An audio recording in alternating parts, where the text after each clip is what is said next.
Hey, what's up guys, Mitch HD here. Today I'm going to be reviewing the United Airlines 777-200 in the Working Together livery by JZ Wings in a 1:200 scale. Check the description in case you missed anything throughout this video. My Facebook and Twitter links will be down there, as well as the website where I pre-ordered this from, which was collectibleaircraftwingsaustralia.com.au. This is my 28th 777 model and it's my 6th United Airlines model. Some information about United and the Boeing 777. They're the world's largest airline by number of destinations served, and the operations base is out of Willis Tower in Chicago. Main hub is Chicago O'Hare International Airport. Secondary hubs are Antonio B1 Pat International Airport in Guam, Denver International Airport, Houston George Bush Intercontinental, Los Angeles International Airport, Tokyo Narita International Airport, Newark Liberty International Airport, San Francisco International Airport, and Washington Dulles International Airport. They were founded on the 6th of April 1926 as Varney Airlines in Boise, Idaho, as an airmail service, and their fleet as of the 20th of February 2016 consists of 718 mainline aircraft. 74 of these are 777s, 19 of which are 777-200s, and 5 are 777-200ERs. They serve 375 destinations across the 6 inhabited continents, and their current 777 routes mostly operate from mainland USA to Europe, Asia, South America, and Oceania, and from Hawaii to Asia and the mainland. United operated the first 777 route from Oceania, to Oceania. Why am I saying this? Because I live in Auckland, and the route was from Los Angeles to Auckland. Yes, that's right. The first ever 777 commercial service to Oceania was from Lex to Auckland on United. It was a daily flight from 9th of June 2002. Replacing their daily 747 service because they had some issues on the route, trying to sustain it, and the 777-200 worked out perfectly in terms of passenger numbers, so that's why they switched. On the 29th of March 2003, sadly United did pull out of Auckland and from flying to New Zealand until they're going to restart their service on the 1st of July 2016 when they resumed services to Auckland 3 times weekly from San Francisco for the 787-8. Then they'll be moving to a daily service on a 787-9 in October, which is pretty cool. So I'll be there. I've said it in the past to you guys, but I'll be there for both the inaugural 787-8 and -9 services. So I'll be out there just to catch it at the airport. First flight for this aircraft was on the 25th of April 1995 and delivered to United on the 15th of May 1995. It is painted in the United Continental Merger Scheme since June 2011 from the Blue Tulip livery. The Boeing customer code is 22. Now, just a few facts on the 777 itself. The 777 was Boeing's first fly-by-wire airline, while also being the world's first commercial aircraft designed entirely with a computer-aided system. So there you go, something revolutionary. Not surprising considering it's Boeing, always revolutionizing the airline industry. It is also the world's first commercial aircraft to adopt a triple bogey landing gear system, and during its first wing construction test they reached 154% of the design limit load, of which it was required to be just over 150. So I think 175, if you got more than 175%, that's considered too much and you're supposed to strip it, take some weight off it and then retest it, because you don't want it too much more than 150 because it's just it's unneeded. It's too heavy for the aircraft. So they reached that 150% threshold before it finally snapped, because they have to keep going. Well, they can't just reach 150 and stop. They have to keep going. So they're actually doing a wing bending test, and so they bend the wing until it snaps, and once it snaps, that's where it is, So they've reached 154%, where it eventually snapped, and that proves the wing will hold up in even the most probable forces an aircraft will usually face. So if you get a massive storm, the forces pushing all around the wing, even if it's flexing to the aircraft's 100% maximum, it's still got the extra 54% to go before it will finally break. So there's always tons of redundancy in these aircraft, and that's really reassuring. Anyway, let's take a look on the box now.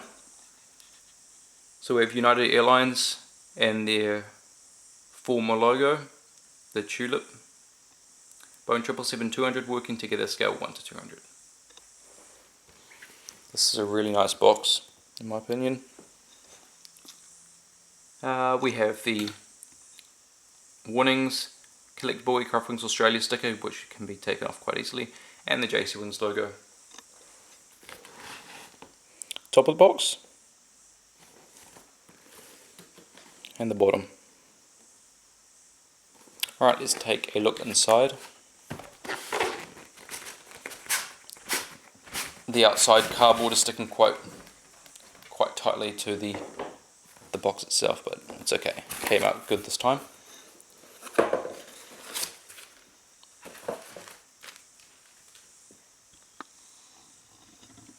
And there's the model. Alright guys, the model is now out of the box. One piece of information I forgot to mention is that this was the first ever 777 that went into service. And it went into service with the launch customer that was United Airlines. So yeah, sorry I forgot to mention those, but now you know.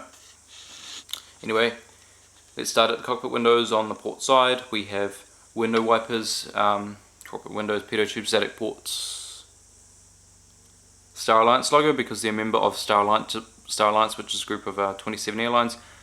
Worldwide service, which I think was their slogan back then. Also got the tulip logo. And the working together, which is the name of the livery, more commonly known as the battleship grey livery.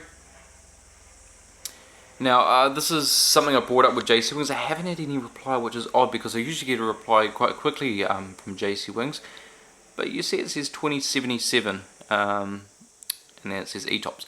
Well, 2077 is incorrect. It should say 2477 as the fleet number. So I did raise it with them.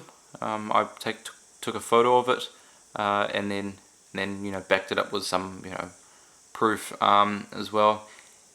But yeah, haven't got a response yet, which yeah, as I said, quite odd. But I hope to get a response soon.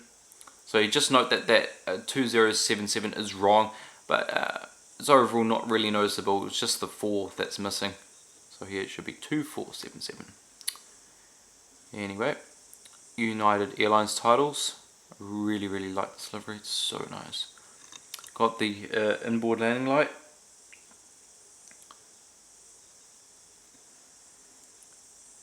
And we've got the Pratt & Whitney engine. It's a Pratt & Whitney PW4077 engine.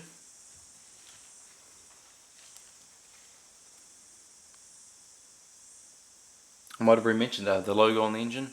There's a Pratt & Whitney logo. Fan blades do spin. Got the engine stroke on the inside of the nacelle. This one spins as well.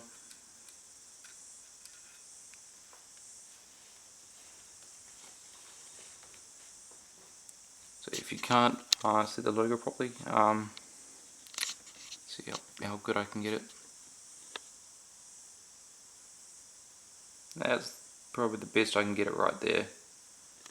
It's too small to read.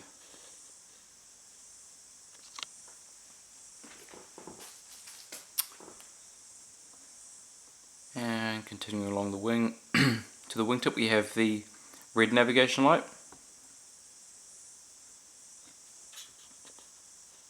Back onto the fuselage, we have the American flag because they're one of the US flag carriers. Registration number N777UA, makes sense, N777, or November 777 Uniform Alpha. Then we have the United Airlines logo on the tail, or the former United Airlines logo on tail. Now about the livery here, just a little bit about it. Working together, or sometimes known as the battleship grey livery, debuted on the 11th of January 1993, before the rising blue livery, or the blue tulip livery, as that's also more well known as, was introduced in 1997. So yeah, this wasn't on United's fleet for that long. I mean, it doesn't say like all aircraft were painted in 1997. Obviously, they were extended probably until 2004, 2005, I think, before they were all repainted. But that is generally speaking how long it lasted. And of course, the Rising Blue livery itself didn't last that long, 1997 till 2010, I think the merger went through. So that's when the first one would have been painted. Probably 2010, 2009. Again, I'm not completely sure, but yeah, they just didn't seem to have lasted long recently over the last couple of decades. So yeah, but again, this is my second favorite United livery. It's just a great livery overall, I think. My favorite is the Rising Blue. Then we have the APU exhaust with the strobe light.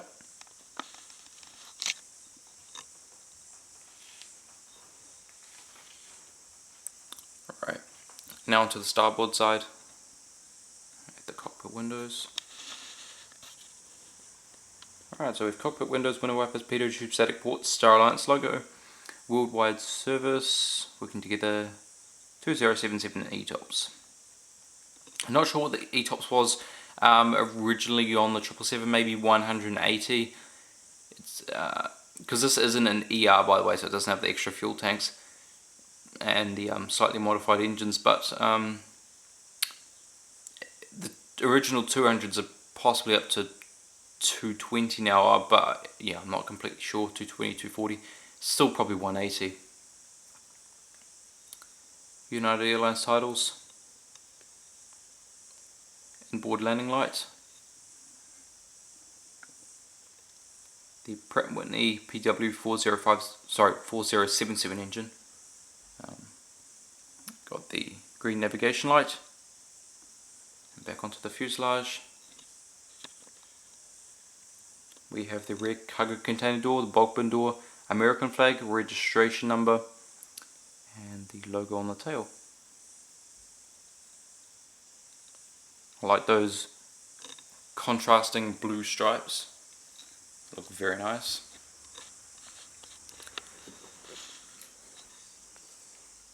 Underneath the aircraft now, nose gear, and don't get the point of this grey strip. I'm not quite sure why they painted it like that. Antenna, beacon light, hole for the stand, main gears, gear doors. Underneath the wing, flaps, slats, ailerons. Got the fuel dump valve right there. Underneath the engine. Same on the side.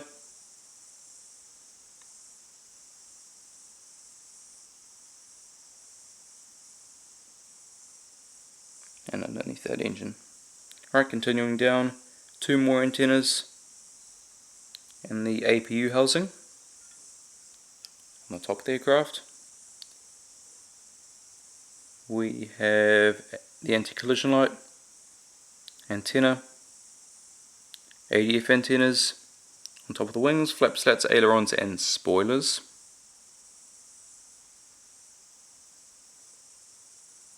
Top of the engine there. And the same on the side.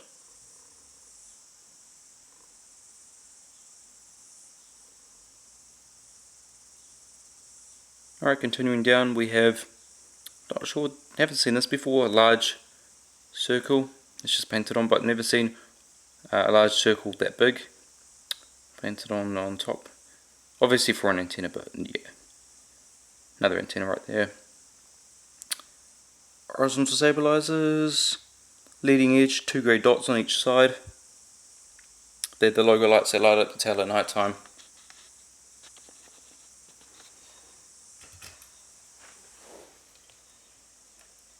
Alright.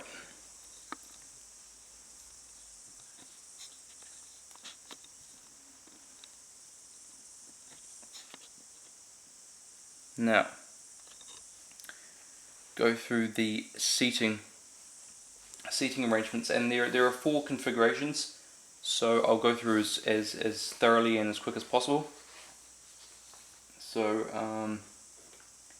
here we go. Version 1, which is this aircraft right here, and these include ERs because I don't think. No, sorry, these aren't ERs. These are not ERs actually. These are just the 200s.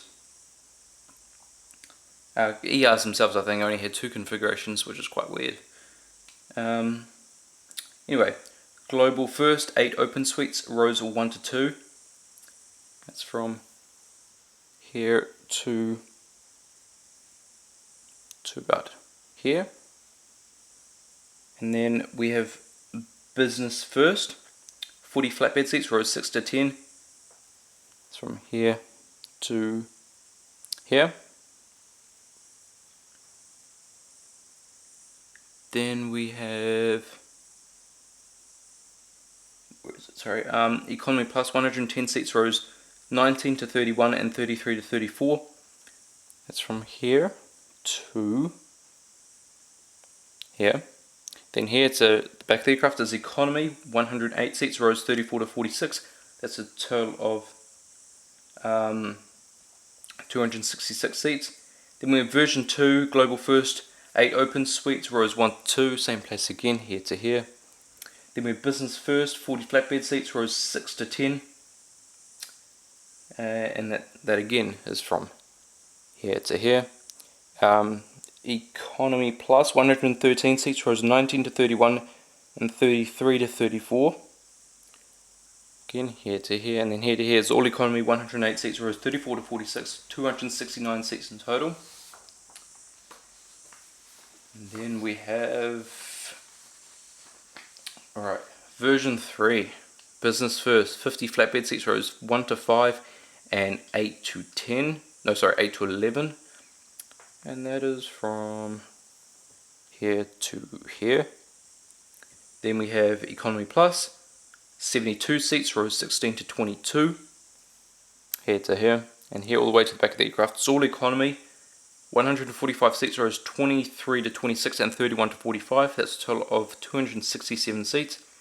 And here is the most dense, understandably, but a very dense layout, especially for a 200 series. Version 4 is used on routes from Hawaii, so it'd be to Asia or the mainland. Most likely the mainland, I would say, for most of these flights. But first class, 32 recliner seats, rows 1 to 5. That is from here to here. Then we have economy plus, 98 seats, rows 16 to 26. And that's from about here to here.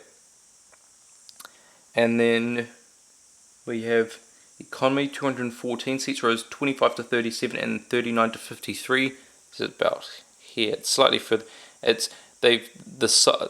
Economy plus takes up the sides. They overlap slightly. Economy plus takes over the sides just here, and economy takes up the middle in here. So they kind of overlap, and so that's from about here to here for economy. Sorry about that. That's a total of 344 seats. So as I said, yeah, that's a very dense layout. Very surprising on a 200 series. But yeah, apart from that, it is a great aircraft. And I hope I can fly United one day on the 777. I did when I was very young on a 747 from London to San Francisco. Alright, now what are some of the features of this aircraft? Rolling landing gear, tilting, front gear, nose gear, does swivel. As you can see, the magnetic, I just pulled it out there, but because I think the magnet's not all that strong.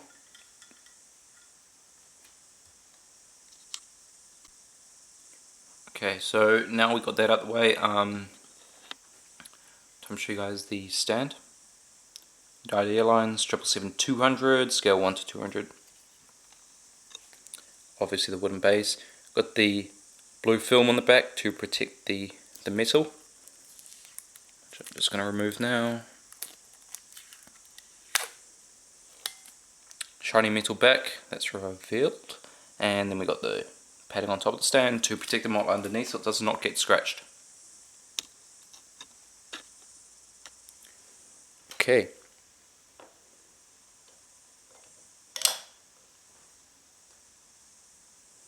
There it is, in all its glory, the working together livery on the United 777-200. And that's what it would look like in landing position. And as I did say, they are magnetic. That one came off, so I'll show you this one. So that comes off very easily. And when you want it in the in-flight position, you got the gear doors here. And this is what it would look like if it was in the in-flight position.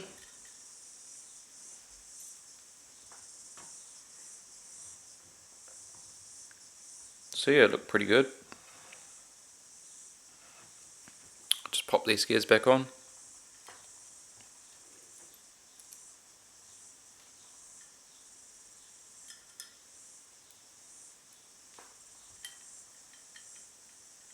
And there we go, they're quite easy to put back on because they are magnetic, of course.